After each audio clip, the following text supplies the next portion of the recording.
Hello, everyone. My name is Joe Wheelis, and I am one of the assistant directors for student leadership development. And I have the pleasure of working with our fraternity and sorority students here at William & Mary.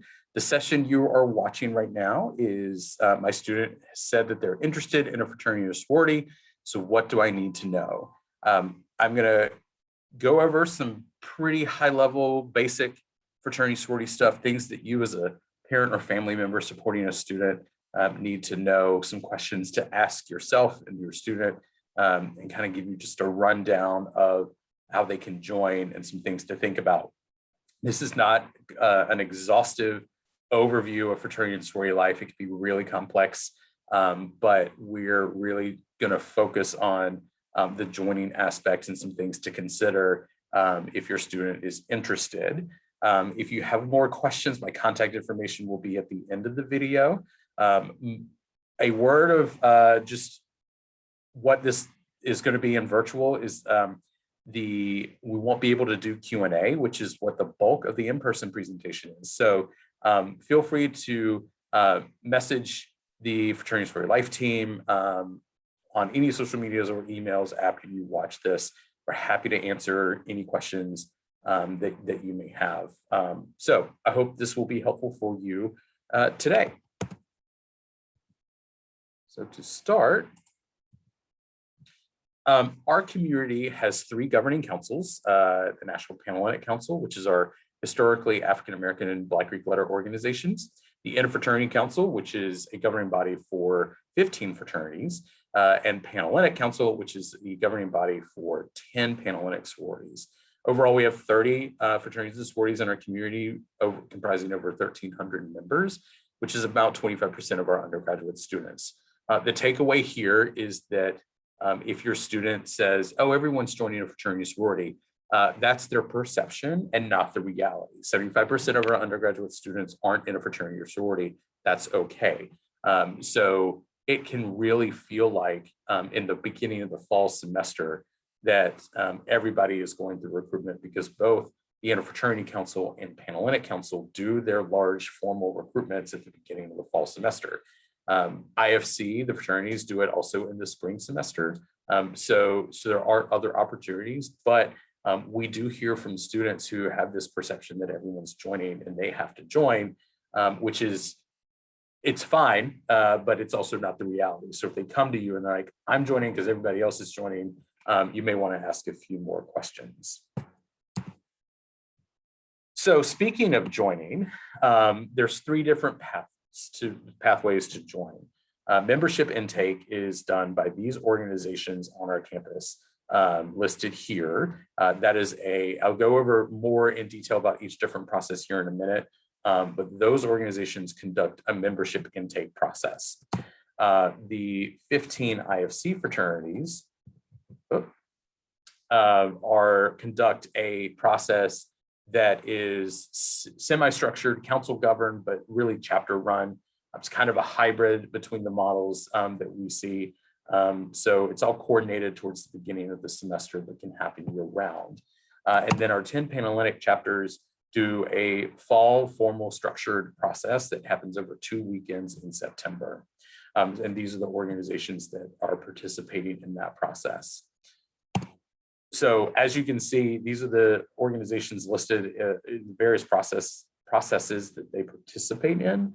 So now I'm going to go over more in detail each of the ones. So membership intake, 5 chapters at William & Mary use this. The students will need to be aware that there are minimum GPA requirements. There are also minimum credit hour requirements. Most of them do not admit first year students, but if you bring in college credit, you may be eligible.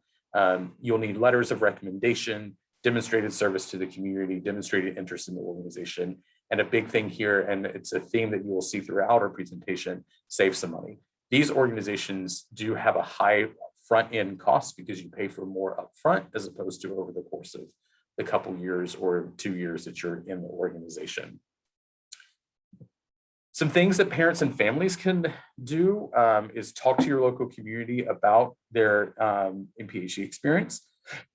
You can read online about the different types of organizations. And remember, as we like to say in fraternity sorority life, the decision to join a fraternity or sorority can be a family decision, but the decision to join a specific organization should be the student's decision. They'll be able to meet the actual members, figure out what the culture is, see if they fit well, if that's who they want to be a part of. But the decision to join the community, any fraternity or sorority, can be a family decision. IFC Fraternity Recruitment, as I said, is more council structured, chapter driven registration. There's going to be a registration event September 2nd. By the time you are seeing this, registration will have already opened. It's supposed to open, it will have opened on August 26th. Students will register, submit their information, and then there will be a full schedule of open house events to take place during the first couple of weeks of the semester. It's a self-directed process. So the individual student decides how many and which organization open houses to attend. There is no minimum number, there's no set number. IFC recommends the more events a student attends, the better understanding that they have on which organization they would like to join. We recognize that 15 fraternities would be difficult for every student to attend, even just one open house. That's just a lot, but the more, the better in this case. Pardon me. So it's a self-directed process, and the student can choose their own adventure on that. And the Fraternity Council will be publicizing the schedules. Chapters may host more than what IFC publicizes, but that's a conversation that the student should have with the individual chapters. Some things that they should consider: have they met enough men in the chapter that they like spending time with? That's a good indication of have you done enough interactions to really make an informed decision? How does this compare? How does this group compare with the other chapters I visited? Again, visiting 3 to 5 chapters is a solid number, considering we have 15 that they can choose from. What's the time commitment? Is it going to help or hurt their experience as a first semester student at William & Mary? Yes or no? And the idea with any fraternity and sorority experience, we want it to enhance their college experience, not take away. So it is okay for your student to decide not to join in the fall semester. There are other opportunities. Some happen once a year, others happen twice a year or multiple times in a year, and it's okay. We have plenty of sophomores and juniors, and sometimes even seniors, that decide to join. It's whenever they feel the time is right. That we do have a lot of students that self-select to defer or delay recruitment. But we still would like for them to join. If they think it's what they need to continue to be successful at William & Mary, great. This experience is going to be able to offer them a lot. For parents and families, some things that you can consider is what does your student want out of the fraternity experience? Ask them that question. If they can't really answer that and articulate it, they need to do some more research. Pardon me. Housing requirements. This is going to show up for IFC Fraternity Recruitment and Panhellenic Sorority Recruitment, because the majority of those organizations are in university home facilities. Each chapter sets different requirements for filling the house. So it's a good question for your student to ask, for you to ask your student, and your student to ask that organization. Again, as I'm going to say probably all 3 times, which organization to join is a student decision, but joining a fraternity or sorority can be a family decision. For Panhellenic sorority recruitment, this is what a lot of people are mostly familiar with. Registration is already open. Recruitment happens over 2 weekends in September. It will start Friday, September 10th, and end Sunday, September 19th. During the week in between those 2 weekends, there will not be any events, because we want our students to go to class, attend to other things, and then on the weekends, they can go through the recruitment process. The first round, of which there are 4 rounds. The first round will be virtual. So Friday night and during the day on Saturday, September 10th and 11th, it will be a virtual process. That is when each of the women going through the Panhellenic recruitment process are required to visit all 10 Panhellenic sororities, and that will be done through a Zoom process. Some things for students to consider: do they want to join a specific chapter, or do they want to join a Panhellenic sorority? The distinction here that will help them be more successful in the process is if you're willing to join any of our organizations, that's great. We will find a place for you. But if you were like, I only want to join this specific organization, you may be limiting your options and narrowing your choice, and going into the recruitment process, the Panhellenic recruitment process, with an open mind is going to help your student be more successful. To understand and context, there can be over 100 women in a chapter, and there are many types and cultures between the chapters and even within chapters. In context, the average chapter size for an IFC fraternity right now is a little under 40. The average chapter size for an PhD organization is much less. It's in the 5 to 7 range. So our chapters in Panhellenic are our largest organizations on campus in the fraternity sorority community. And a similar question to earlier: what are they looking to get out of the sorority experience? If they can't articulate that to you, they definitely need to do a little bit more research and a little bit more self-reflection. For parents and families to think of, it's not an easy process. There are going to be some tears, and we just going into knowing that they are not tragic tears, they are tears of emotion. It can be a very emotional process to really make some decisions that they have to do as they navigate the process. Each of the students will have a recruitment counselor to help them guide them through the process. We've been training them since February. As people are coming back to campus, we'll be engaging in more training. They're active members who have volunteered to disaffiliate for a little bit to help students navigate the recruitment process. All of our 10 chapters, they provide a comparable experience. There are nuances in terms of like which philanthropy is going to be different between each organization and how they are structured. But overall, when you boil it down, it's a comparable experience across the board. And this one is probably going to be the most important. Again, which organization they would like to join or which one they want to continue to return to during the recruitment process, that's up to the student. But the decision to join can be a family decision. Some other things to consider is, as I've said before, the organizations do cost money. Our councils are working on being more upfront and transparent with their finances.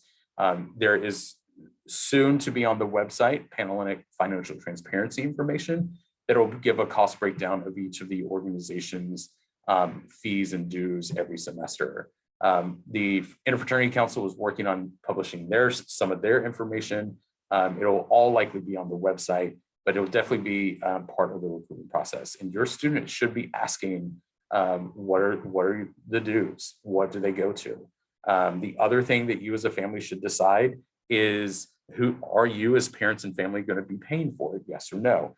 Every decision you make is right for your family. My parents said to me up front when I wanted to join a fraternity that was going to be on my own dime. So I worked all my summers at a summer camp to pay for my dues for the whole year. So that was the decision that I came up with my family. That might not be the right decision for you. You have to have that conversation. We want you to have that before your student calls you and says that they got a bid to their favorite organization. They're real excited, and they need a check for $500 tomorrow. So have that conversation up front, however you want to do that, but as they're going through the recruitment process so that they can make a more informed decision. We have 22 chapters that are in university-owned housing facilities. These are residence halls. So financial aid actually can cover living in those houses. Financial aid cannot cover dues or things that are paid directly to the organization. That's not part of that process. But since the university owns the facilities, they are treated just like residence halls. Residence Life maintains them, does the upkeep. The chapters take care of the interior decorating in those facilities, and they control who lives there. But it can be part of a student's financial aid package if that is what you, just like any other residence hall or living situation. You can research organization conduct records. We publicize it on our website. You can go to the Fraternity Sorority Life website, where we link to the Dean of Students office website, where that information is kept and housed. So the idea here is that you just do your research, but know that if you see, we post the last 3 years of information on that website. And just because you see some, an alcohol violation 3 years ago doesn't mean that that is the same type of same organization that exists now. Students matriculate through. Our first pass at accountability is going to be an educational problem-solving nature. How can we help the chapter become a better organization, as opposed to just write them off and cut ties with them on the front end? We want to make sure that we have strong and healthy organizations that are positively contributing to the college experience for all of our students. So as you're doing your research, keep that in mind, that just because you see something that was dated a couple of years ago doesn't mean that that is exactly how the organization exists on the ground. But it will give you at least an idea of what the organization, with some questions that you or your student can ask about the organization. Because we do engage in a lot of harm reduction and prevention around many different topics. You'll see information from our Hazing Prevention Coalition. You'll see information around hazing prevention that will come out throughout the year. And so, I'm here to tell you that it has existed on our campus.